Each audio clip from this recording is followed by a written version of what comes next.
Humans are not what they seem. They don't tell truth. They tell what keeps them safe.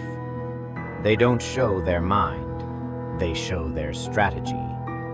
Some conversation you had today was with someone wearing a mask. The only question left is, which one were you talking to? Most people think deception is something done to others. But in psychology, the most effective lies are the ones we tell ourselves. And we wrap those lies in something polite, clean, helpful, a mask. Today, I'll show you 4 psychological masks almost everyone wears. Some use them to control. Some use them to survive. Some don't know they're wearing one at all. But careful, once you see them, you'll never see people the same way again.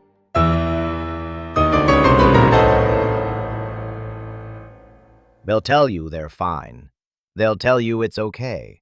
They'll smile, nod, agree, even when you're slowly destroying them. This is the pleaser. And they've been trained like this since the moment they learned how to smile. When they were upset as a child, they were told, "Don't cry. Be good. Say thank you. Smile. Be polite." So, they learned that to be loved, you must please. To be accepted. Now, they cancel their own plans to accommodate others. They say yes before they even know what they agreed to. They bend, adjust, soften, shrink, until they're no longer themselves, just like a glove that fits anyone else's hand. Not because they're weak, but because they were programmed to serve approval, like a god. Every decision they make runs through one filter. Will this make them like me? But here's the twist you never see coming. Pleasers aren't soft. They aren't harmless. They're delayed explosives. Because no one can suppress themselves forever. No one can fake yes long enough without eventually burning. And when that day comes, they vanish, cut contact, disappear overnight. And no one sees it coming. Why? Because the pleaser is never honest. Not with you, not with themselves. Even love becomes a transaction. If I'm perfect enough, you won't leave. This isn't generosity. It's obedience wrapped in sugar. Addiction to being wanted. Parasite-level loyalty to people who give back nothing. Psychoanalysis calls this fawning. Modern psychology calls it codependency. I call it the softest-shaped suicide. So, if this sounds like you, ask one thing. What would I do if no was allowed? Then try it. Say it. Watch who panic when you stop performing.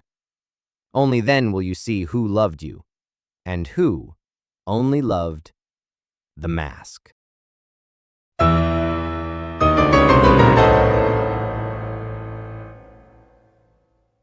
The leader. They command, direct, make decisions. But what you're seeing isn't strength. Sometimes is control. Leaders like this don't stand alone because they're brave. They stand first because they're terrified of not mattering. They wear control like a crown because losing it means being vulnerable. True power doesn't panic in silence. This mask does. When someone questions them, their voice raises. Their body tightens. They must be right, because being wrong might shatter the entire image.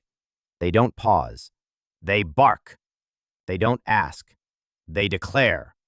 Every second they lead, they're hiding a boy or girl who was once ignored. But if you depend on dominance to get respect, you don't have respect. You have fear, and fear is a drug, fast, addictive, but it weakens fast. The moment you're no longer commanding, you're exposed. And when their title disappears, the leader collapses with it. Because they never led through trust, they led through pressure. If this is you, ask yourself, can I sit in silence and still feel powerful? If the answer is no, you're not leading, you're performing. Take off the mask, then let's see if they still follow.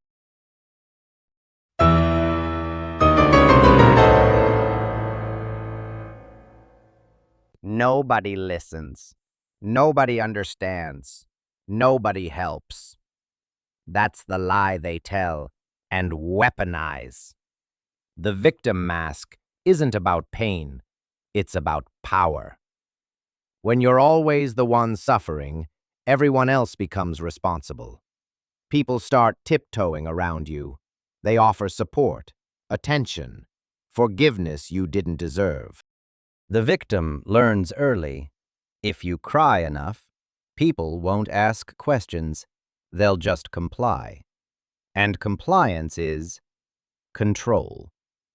They hijack conversations with their problems, derail plans with meltdown moments, keep people close by being emotionally fragile. So fragile. Nothing's ever their fault. If they hurt you, it's your fault for triggering them. If they disappear, it's because life is hard. If they're cruel, they didn't mean to be. You forgive them because you feel bad. But here's the truth. Most victims aren't suffering. They're rehearsing, and you are their stage. The real danger isn't their sorrow. It's how they recruit you into managing it.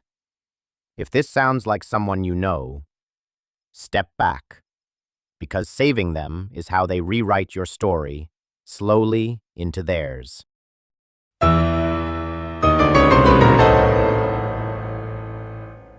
They correct everyone. Quote philosophers, debate fluently. But don't be fooled. The genius mask is not about truth. It's about control. A control that hides fear of emotional chaos. They build walls with facts. But they're not informing you. They're proving themselves. True intellectuals? They speak to empower, not dominate. They say, I don't know, more often than most. They're okay letting insights be messy because truth isn't always a perfect graph. But the mask version? They use knowledge to shield, not reveal. Everything becomes a debate they need to win because every loss feels like exposed skin. Here's how you know. Teach them something new, and watch. A real thinker lights up. They'll go quiet. Think. Absorb. Even thank you. The masked one? They interrupt. Deflect. Tell you why your version is flawed before you've even finished. Because they don't want to grow. They want to prove. And sometimes, the person correcting you hardest is the one who can't even face themselves. Here's the irony. You think you're trying to understand others, but what you're really doing is seeing your own face in the crowd. Some people wear these masks to manipulate. Most, to hide from who they really are. But if you watched this until now, it means one thing. You're ready to take your mask off. Or worse, admit you didn't know you were wearing one. Now, subscribe and stay true. Stay psycho.